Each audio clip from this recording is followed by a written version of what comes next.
हवाई फायरिंग से 10 माह का बच्चा जाँ बहक। डॉक्टर जो होते हैं ना वो मसीहा होते हैं या फरिश्ते होते हैं, लेकिन ये मुझे लगता है कि फरिश्ते तो ज़रूर हैं लेकिन मौत बांटने के। माँ बाप आज भी सिसकियाँ लेकर रोते हैं। कितने दिन वो हॉस्पिटल में रहे और कब ये वाक़या दरपेश आया था? लवाहिकीन की हुकूमत से इंसाफ की अपील। उसका ब्लड देख के थोड़ा सा यानी कि अपने सेंसेस में नहीं था। मुझे खुद भी समझ नहीं थी आ रही कि आगे को भागना है कि पीछे को भागना है। सिटी स्कैन में वो बताते हैं कि इसको कोई हवाई फायरिंग में कोई बुलेट आके सर में लग गया। नाज़रीन, 10 माह का मासूम बच्चा जो अपने माँ बाप के हमरा कहीं जाता है और वहाँ पर अचानक से सर पे कुछ लगता है। मालूम होता है कि वो हवाई फायरिंग का शिकार, एक बुलेट जो सर पर लगता है, और नाज़रीन अस्पतालों के चक्कर लगाते हैं और वो भी यही कहते हैं कि जो कोई पत्थर लगा है, कोई बात नहीं, अभी ठीक हो जाएगा बच्चा। लेकिन वो बुलेट जो सा था वो दिमाग से होता होता होता नाज़रीन गले तक पहुँच गया और बदकिस्मती के साथ, अफसोस के साथ, और बच्चा जो सा था वो इस फ़ानी दुनिया से कूच फरमा गया। इनके वालिद साहब मेरे साथ मौजूद है जिनका नाम इमरान अकरम है। इनसे बात करते हैं, जानते हैं कि आखिर ये वक़ूआ हुआ कैसे। अस्सलामु अलैकुम इमरान भाई। वालेकुम अस्सलाम जी। इमरान भाई, सबसे पहले तो बहुत अफसोस की बात है, बहुत दुख हुआ सुन के कि बच्चा जो सा था वो फ़ानी दुनिया से कूच फरमा गया। एक बाप होने के नाते हम आपकी तकलीफ़ समझते हैं, लेकिन ये वक़ूआ हुआ कैसे, ये मामला कैसे दरपेश आया? मेरे घर पे ना दावत थी मेरे इन लॉज की, तो मैं उनके लिए कुछ मीठे में खाने के बाद ना कुछ लेने के लिए मैं, मेरी मिसिज़ और मेरा बेटा, हम लोग तीनों निकले। हम लोग जाते रहते हैं, पहले भी ना, पहले गोल चक्कर पे है अच्छा मिल्क शॉप वाले ना, अच्छा फ़लूदा वाले, उनके पास जाते रहते हैं समनाबाद में, पहले भी जाते रहते हैं। तो हमने सोचा कि चलो यार इनको फ़लूदा खिला देते हैं, तो उससे फ़लूदा ले आता हूँ। सिर्फ जस्ट वो लेने के लिए गया हूँ और वो हाथ जो है ना अपनी अम्मा की गोद में सो रहा था। उसने सोचा कि ये सो रहा है, मैं अंदर चला गया हूँ दुकान के अंदर ना, उनसे पर्ची ली है और मैंने कहा यार ये मुझे फ़लूदा दे दो। ऐसा इतनी कन्वेंस क्या थी उस वक्त आपके पास? बाइक बाइक पे आप अंदर चले गए, मिसेस बच्चे के साथ बाइक। बाइक पे ऊपर बैठी हुई थी और वो गोद में सो रहा था। जस्ट यानी कि उन्होंने ना सोचा कि ये आराम से कंफर्टेबल होकर सोता रहे, उन्होंने उठा के अपने कंधे के साथ लगाया और उतनी देर में ना कोई ऊपर से चीज़ आके उसके सर में लगती है और उन्होंने शोर मचा दिया, इमरान वहाज के सर में पता नहीं क्या लग गया। और मैं यानी कि ज़ाहिर सी बात है उसका ब्लड देख के थोड़ा सा यानी कि अपने सेंसेस में नहीं, बी में नहीं था और मुझे खुद भी समझ नहीं थी आ रही कि आगे को भागना है कि पीछे को भागना है। खैर उतनी देर में ना मुझे किसी ने उधर से बताया कि ये पीछे साथ ही समनाबाद हॉस्पिटल है। मैंने अपनी मिसेस से बोला कि फटाफट बाइक के पीछे बैठ, मैं इसको लेके चलते हैं हॉस्पिटल। हॉस्पिटल लेकर गया हूँ, जस्ट उधर जाके उन्होंने देखा है और उन्होंने देख के सिर्फ पट्टी कर दी है। उन्होंने मैं भी सोचा कि यार शायद मे भी इसके सर में जैसे गाड़ी के नीचे से निकल के पत्थर लग जाता है या ऊपर से कोई परिंदा कोई हड्डी वगैरह लेके चला जाता है ऊपर और हड्डी नीचे आके सर सर में लग गई है या कोई वैसे कोई पत्थर आके लग गया। तो हम लोग ना उधर से पट्टी करवा के निकलते हैं और वो रो ही जा रहा था। इतनी देर में मेरी मिसेस बोलने लगी कि वहाज की ना तबीयत ठीक नहीं है, वहाज ठीक नहीं है। साथ ही नाले के ऊपर है डॉक्टर आलम, वो बच्चों का स्पेशलिस्ट है।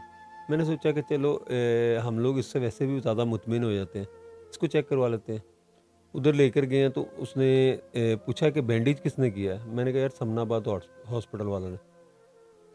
उसने बोला कि यार बैंडेज तो खोल के देखने की ज़रूरत नहीं है, ज़ाहिर सी बात है हॉस्पिटल वालों ने की है तो फ़र्क तो होता है कि आम कोई डॉक्टर से या ये जो डॉक्टर नहीं भी होते, कोई कंपाउंडर वगैरह होते हैं, कुछ इस तरह से होते हैं, तो उन्होंने तो की नहीं है। उन्होंने कहा कि चले मैं इसको ये मेडिसिन लिख के दे रहा हूँ, आप इसको मेडिसिन दे देना। थ्रू आउट हम लोग उधर से निकलते हैं और ये कज़ाफ़ी स्टेडियम तक रोता रहा। तो जब वापस आ रहे हैं फिर मैंने सोचा, मेरे दिल में आया कि चल शुक्र अल्लाह का कि थोड़ा सा वो उसको सुकून हुआ है। खैर उसको मैंने आगे घर के बाहर उतारा, अपनी मिसेस को मैंने कहा मैं इसकी मेडिसिन ले आऊँ। जब मैं मेडिसिन लेके वापस आ रहा हूँ तो आगे से मेरी मिसेस की बहन और भाई वहाज को लेके चिल्ड्रन हॉस्पिटल की तरफ कह रहे हैं हम लोग जा रहे हैं, वहाज की तबीयत ठीक नहीं। इतनी देर में मेरी मिसेस भी आ गई, हम लोग इसको चिल्ड्रन हॉस्पिटल लेके चले जाते हैं और चिल्ड्रन हॉस्पिटल में जाके तकरीबन 2 घंटे वेट करने के बाद वो फिर सिटी स्कैन करते हैं और सिटी स्कैन में वो बताते हैं कि इसको कोई हवाई फायरिंग में कोई बुलेट आके सर में लग गया। तो जैसे वो मुझे बताते हैं ज़ाहिर सी बात है मेरे तो पाँव के नीचे से ज़मीन निकल जाती कि ये क्या हो गया। खैर वो मुझसे ऑपरेट के लिए यानी कि साइन वगैरह करवाते हैं कि इसका ऑपरेट करना। मैं भी अल्लाह का नाम लेके साइन कर देता हूँ कि अल्लाह की सपोर्ट, फिर जो मेरे अल्लाह के मामला था वैसे ही है ना। तो खैर उन्होंने तकरीबन 4-5 रोज़ बच्चा उधर रहा, ना कोई ऑपरेट, ना कोई चीज़, ना कोई बात, ना कोई चीज़। सिर्फ उसको पहले वो अपने सांस पे था, फिर उसको ऑक्सीजन लगाई, ऑक्सीजन के बाद वेंटिलेटर लगा दिया और उसको बस को ग्लूकोज वगैरह चढ़ा देते थे और कुछ नहीं। वैसे मैं ये पूछना चाहूँगा कि इस सारे सिनेरियो में मेरा ज़िम्मेदार कौन है? ये मेरा आपसे भी सवाल है। वैसे मुझे ये नहीं कि जो मुझे लगता है कि मेरा जो ज़िम्मेदार है ना वो ये रियासत है। रियासत में ख्वाह वो वज़ीर आला है, वज़ीर आज़म है, चीफ़ जस्टिस ऑफ पाकिस्तान है, आर्मी चीफ़ है, आईजी है, डीआईजी है, एसपी है, डीएसपी है, कुछ भी है, मेरे सब लोग ज़िम्मेदार हैं। अगर मुझे इधर तो इंसाफ मिलेगा नहीं, मुझे ये भी पता है, क्योंकि इधर सामने भी किसी को कोई बुलेट मार दे ना, गोली मार दे, तो हमारे यानी कि जो अदारे वाले हैं उनसे यानी कि इन्वेस्टिगेशन में वो निकल जाता है। मैंने तो यानी कि मेरे दिल में ये बात है और 100% ऐसे ही है कि मैंने सोच लिया है कि मुझे इंसाफ मिलेगा और अल्लाह का हुज़ूर मिलेगा।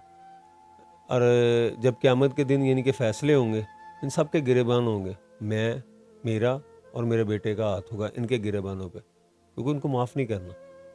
क्योंकि जो इन लोगों ने कर दिया ना, मैं कहता हूँ कि अगर कोई इदारा, कानून नाफिज करने वाला कोई इदारा अगर ना चाहे तो कोई बाइक पे ना निकले, डबल क्या सिंगल भी ना निकले, अगर कोई चाहे तो बगैर हेलमेट के कोई ना निकले, अगर ये लोग चाहें तो पतंगबाजी ना हो, अगर ये लोग चाहें तो किसी भी पार्टी का कोई झंडा लेके बाहर निकले तो वो भी पकड़ा जाए। कि मैं कैसे मान लूँ कि इनकी परमिशन के बगैर कुछ होता है? ये सब कुछ इसी तरह ही है कि हमारे मुल्क में वैसे भी कानून यही है, जिसकी लाठी उसी की भैंस। पर इमरान भाई ये बताइएगा, वहाँ पर आपको कोई फायरिंग की या फिर ज़ोरदार किसी धमाके की आवाज़ आई थी उस वक्त? बिल्कुल भी नहीं, क्योंकि मैं तो अंदर था। मेरी मिसेज़ ने बोला, ये पहले भी बात पूछी पुलिस वालों ने, तो सिर्फ जस्ट ये बात बताएगी कि मेरी मिसेज़ की तरफ से कि सिर्फ जैसे सर में कुछ चीज़ आके लगती है और आवाज़ आती है टक, बस, और कुछ भी नहीं। तो वहाँ पर अगर एरिया के हिसाब से अगर बात की जाए, वहाँ पर अमूमन हवाई फायरिंग वगैरह या फिर ऐसे कुछ इंसिडेंट पहले हो चुके हैं कभी? मेरे वैसे इलम में तो नहीं है, लेकिन उधर शादी हाल वगैरह उस रोड के ऊपर सारे वही हैं। तो ये वक्त कब का था? मैंने नमाज असर पढ़ी है और अपनी मिसेस से रास्ते में बोल रहा था कि यार जल्दी जल्दी करके ना वापस चलते हैं, ये लेके ना ये तुम इनको ये मीठे में खिलाना, फलूदा वगैरह जो भी हम लोग ले रहे हैं, तो मैं उतनी देर में मगरिब पढ़ लूँगा कि ताकि नमाज का टाइम बीच में ना निकल जाए कहीं। असर पढ़ी है, असर के बाद गया हूँ। असर के बाद आप गए हैं, और कितने दिन वो हॉस्पिटल में रहे और कब ये वाक़या दरपेश आया डेथ का? ये मेरे ख्याल से 30 तारीख का इंसिडेंट है ये वाला, और ये तकरीबन 4-5 रोज़ यानी कि इसी से टेन्योर में इसके गुजरे हैं। तो जो इन लोगों ने किया हमारे हॉस्पिटल वालों ने, इसमें ये लोग भी ज़िम्मेदार हैं। जिस तरह की इन्होंने कबाहत की समनाबाद हॉस्पिटल वालों ने, फिर उसके बाद अल्लाह आपका भला करे, ये वाले पहले सबसे पहले तो हमारे कानूनी इदारे हो गए ना इस मामलात में। जो डॉक्टर जो होते हैं ना, वो मसीहा होते हैं या फरिश्ते होते हैं, लेकिन ये मुझे लगता है कि फरिश्ते तो ज़रूर हैं, लेकिन मौत बांटने के। इधर कोई बच जाए तो अपनी बड़ी से बच जाए तो बच जाए, नहीं तो दुनिया को बस ये गिफ्ट दे रहे हैं कि ले जाओ, ज़िंदा लेकर आए, उठा के ले जाओ मरा हुआ। बेहतर हो गया इमरान साहब, ये बताइएगा कि पुलिस का क्या रवैया है आपके साथ? पुलिस वालों ने एक ही बात पे जोर दिया हुआ था कि इसका वो करवाएं जी, पोस्टमार्टम करवाएं। वो मैंने उनसे ये कहा कि यार मेरे बच्चे ने पहले काफ़ी तकलीफ़ ली है, मैं छोटे से बच्चे का चीर फाड़ करवाने के लिए आपका वो भी दे दूँ? मैंने कहा मैंने वो नहीं करवाना पोस्टमार्टम वगैरह। फिर इन लोगों ने अपनी जो इनकी होती है सिस्टम वगैरह, हम लोग तो इन चीज़ों से कोसों मील दूर हैं, हम तो अपना काम करते हैं, काम पे घर। तो इन्होंने फिर वो कुछ जज साहब के सामने कोई 64 के बयान मुझसे लिए और उसके बाद ये लोग सो गए कि हाँ हमने अपना फ़ैसला दे दिया है, मैंने फ़ैसला दे दिया है कि मैं केस की परसू नहीं करना चाह रहा। मैं सिर्फ़ और सिर्फ ये करना चाह रहा था कि मैंने मुलाजा नहीं करवाना, पोस्टमार्टम नहीं करवाना, बाकी मामला जो हैं वो चलते हैं तो चलते रहे। लेकिन जज साहब के बकौल इन लोगों ने उधर मेरे से जो बयान वगैरह लिए ना उसमें कुछ लिख दिया होगा अपने तौर पे कि ये केस पे परसू ही नहीं करना चाह रहा। एनी हाउ मुझे इससे कुछ सरोकार भी नहीं है, इतना ख़ास मुझे इनसे तवक्को भी कोई नहीं थी। बेहतर हो गया। अगर नाजरीन आप ये वीडियो देख रहे होंगे तो वहाज नन्ना मुन्ना माशाल्लाह 10 माह जिसकी उम्र थी, नाजरीन आप ये वीडियो में देख रहे हैं कि वो किस खूबसूरती के साथ शरारतें कर रहे हैं और कितना प्यारा लग रहा है। ये जो आपने वीडियोस बनाई थी वहाज की, ये कब बनाई थी आपने? ये वीडियोस वगैरह इसकी अम्मा बनाती रहती थी, वो हम लोग आपस में देख के बाद में वहाज ये कर रहा है वो कर रहा है। मैं काम पे गया होता हूँ तो मुझे भी शेयर कर देती थी हमेशा कि ये देखें वहाज क्या कर रहा है, इसकी नई शरारतें देखें। तो बस ऐसा ही है। अल्लाह अकबर। नाज़रीन बड़े अफसोस की बात है कि हमारे माशरे में क्या हो रहा है, किसी की शादी का फंक्शन ख़राब ना हो लेकिन किसी की जान जाती है तो चली जाए। इमरान अकरम साहब एक बाप है। इमरान साहब ये बताइएगा कि एक ही बेटा था आपका? नहीं माशाल्लाह मेरे 3 बेटे। एक बेटे हैं आपके? एक बेटा ये अल्लाह के पास चला गया, 2 मेरे बेटे मेरे और भी हैं अल्हम्दुलिल्लाह, और एक बेटी भी है। बड़े हैं सारे? वो अहमद साहब की उम्र तकरीबन 9 से 10 साल, और मेरी बेटी की उम्र जो है वो तकरीबन 11 से 12 साल, और यूसुफ साहब की उम्र जो तकरीबन 7 से 8 साल। बेहतर हो गया। इमरान साहब लास्ट में क्या कहना चाहेंगे? ये लोग जो अपने इवेंट्स को खूबसूरत बनाने के लिए हवाई फायरिंग करते हैं और ये नहीं देखते कि किसी की जान जाती है या किसी को नुकसान पहुंचता है, इनको ख़ास तौर पर आप क्या कहना चाहेंगे? और हुकूमत वक्त को क्या कहना चाहेंगे? उनको किस तरह से इम्प्लीमेंटेशंस करनी चाहिए ताकि ये चीज़ें हमारे माशरे में रोकी जा सके और बंद की जा सके? हज़रत उमर फ़ारूक का दौर था तो उन्होंने कहा दरियाए दजला के किनारे पे कोई कुत्ता भी प्यासा मर गया तो उसका ज़िम्मेदार मैं हूँ। मैं सिर्फ ये कहूँगा कि मेरा ज़िम्मेदार कौन है? आया रियासत ही है ना। रियासत जो होती है वो अवाम की माँ होती है। मेरा सवाल यही है कि मेरी तो ज़िम्मेदारी यही है, बस यही कहूँगा और कुछ नहीं। ये बाकी ये फायरिंग शायरिंग जो हो रही है, ये जो करवा रहे हैं, ये जो हो रही है जिस तरह भी है, ये इनका सरोकार है, किसको रोकना कैसे।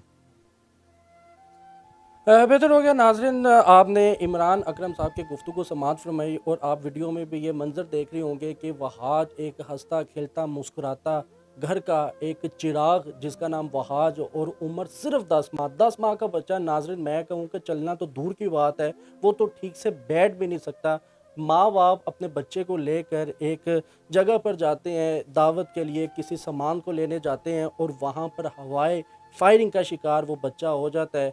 और नाज़रीन जिस तरह से हॉस्पिटल में भी ट्रीट किया जाता है, अगर पहले ही सवाल है नाज़रीन कि अगर पहले ही उसका सीटी स्कैन कर लिया जाता या उसको ऑब्ज़र्व कर लिया जाता तो यहाँ तक नौबत ही ना आती। और जिस तरह से बच्चा चीखो पुकार करता रहा, वो तो बेज़ुबान था, अपनी तकलीफ़ बता भी नहीं पा रहा था कि मैं, ए मेरी माँ, ए मेरा बाप, कि मैं किस तकलीफ़ से गुज़र रहा हूँ। नाज़रीन बड़े अफ़सोस के साथ कहना पड़ रहा है कि हमारा मुआशरा किस तरफ जा रहा है और हवाई फायरिंग के जितने भी मामलात हैं हमें रोकने चाहिए। ये आपको रोकने चाहिए, मुझे रोकने चाहिए, हमारी रियासत को रोकने चाहिए, हमारे इदारों को रोकने चाहिए। आईजी पंजाब साहब से मैं खुसूसन दरख्वास्त करता हूँ कि खुदारा इन चीज़ों पर नज़र षानी फरमाएँ। नाज़रीन इसी के साथ अपने मेज़बान को इजाज़त दें। अल्लाह हाफ़िज़।